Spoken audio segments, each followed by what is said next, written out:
എന്നാൽ ഇന്നത്തെ തിരക്ക് പിടിച്ച ലോകത്ത് പലരും മറന്നുപോകുന്ന ഒരു കാര്യത്തെക്കുറിച്ചാണ്.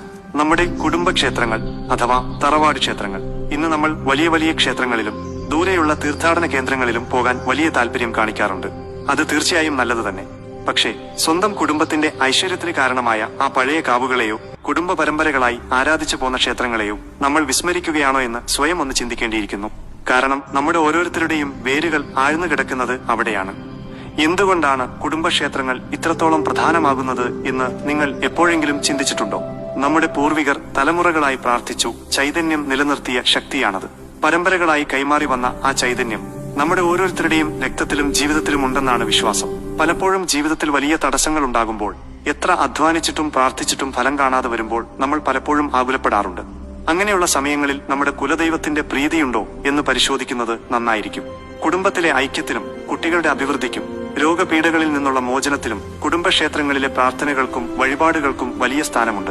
ആ ചൈതന്യത്തെ അവഗണിക്കുന്നത് നമ്മുടെ തന്നെ സംരക്ഷണ കവചത്തെ തകർക്കുന്നതിന് തുല്യമാണ്. പ്രിയപ്പെട്ട സുഹൃത്തുക്കളെ, ജോലിയും തിരക്കുകളുമൊക്കെ ഉണ്ടാകാം. എങ്കിലും വർഷത്തിലൊരിക്കലെങ്കിലും നിങ്ങളുടെ കുടുംബക്ഷേത്രങ്ങളിൽ പോകാൻ സമയം കണ്ടെത്തണം.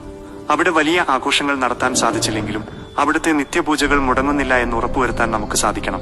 നമ്മുടെ വരും തലമുറയ്ക്ക് ഈ സംസ്കാരവും വിശ്വാസവും പകർന്നു നൽകേണ്ടത് നമ്മുടെ കടമയാണ്. ഇതൊക്കെ വെറും വിശ്വാസമല്ലേ എന്ന് തള്ളിക്കളയുന്നതിന് മുൻപ് ഒന്ന് ചിന്തിക്കുക. നൂറ്റാണ്ടുകളായി നമ്മുടെ പൂർവികർ കാത്തുസൂക്ഷിച്ച ആ ചൈതന്യം നിലനിർത്തേണ്ടത് നമ്മളല്ലെങ്കിൽ പിന്നെ ആരാണ്? നിങ്ങളുടെ തറവാട് ക്ഷേത്രം ഒരുപക്ഷെ ഇന്ന് ജീർണാവസ്ഥയിലാണെങ്കിൽ അത് പുനരുദ്ധരിക്കാൻ എല്ലാവരെയും കൂട്ടി മുൻകൈയെടുക്കുക. അത് നിങ്ങളുടെ മനസ്സിന് നൽകുന്ന ഒരു വലിയ തൃപ്തിയുണ്ട്. അത് മറ്റൊരിടത്തു നിന്നും ലഭിക്കില്ല. ഈ വീഡിയോ നിങ്ങൾക്ക് ഒരു ചെറിയ ഓർമ്മപ്പെടുത്തലാകുമെന്ന് ഞാൻ കരുതുന്നു. നിങ്ങളുടെ കുടുംബക്ഷേത്രത്തെക്കുറിച്ച് അല്ലെങ്കിൽ അവിടെ പോകുമ്പോൾ നിങ്ങൾക്ക് ലഭിക്കുന്ന ആ ഒരു പ്രത്യേക അനുഭൂതിയെക്കുറിച്ച് താഴെ കമന്റ് ചെയ്യാൻ മറക്കരുത്.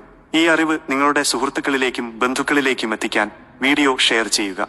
ഇതുപോലുള്ള കൂടുതൽ അറിവുകൾക്കായി ചാനൽ സബ്സ്ക്രൈബ് ചെയ്യുക.